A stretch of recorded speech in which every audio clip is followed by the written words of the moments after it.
Hi friends, வணக்கம் and welcome back to Mahitha channel. யாரெல்லாம் மகிதா சேனலை சப்ஸ்கிரைப் பண்ணி அவங்களாம் மறக்காமல் சப்ஸ்கிரைப் பண்ணுங்கள். இன்றைக்கி ஒரு அருமையான டிஷ் தான் பார்க்க போகிறோம். என்ன அப்படின்னா உருளைக்கிழங்கு வறுவல்.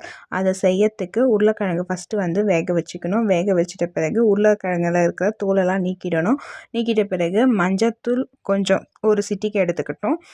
மிளகாத்தூள் உங்கள் காரத்துக்கு ஏற்ற மாதிரி எடுத்துக்கணும். உப்பு தேவையான அளவு போட்டுட்டு நல்லா ஒரு 15 மினிட்ஸ் ஊற வச்சாவே போதும். அதுக்கப்புறம் ஒரு கடாயில் எண்ணெய் விட்டு எண்ணெய் காஞ்சதுக்கப்புறமா கடுகு, உளுத்தம்பருப்பு, கருவேப்பிலை நம்ம மிக்ஸ் பண்ண உருளைக்கிழங்கை நல்லா வதக்கணும். பச்சை வாசனை போன பிறகு எடுத்துடணும். உருளைக்கிழங்கு வறுவல் ரெடி. வித்தவுட் ஆனியன் இல்லாமல் சமைச்சு பாருங்கள். உங்களுக்கு இந்த வீடியோ பிடிச்சிருந்தா லைக் பண்ணுங்கள், ஷேர் பண்ணுங்கள், சப்ஸ்கிரைப் பண்ணுங்கள். தேங்க்ஸ் ஃபார் வாட்சிங்.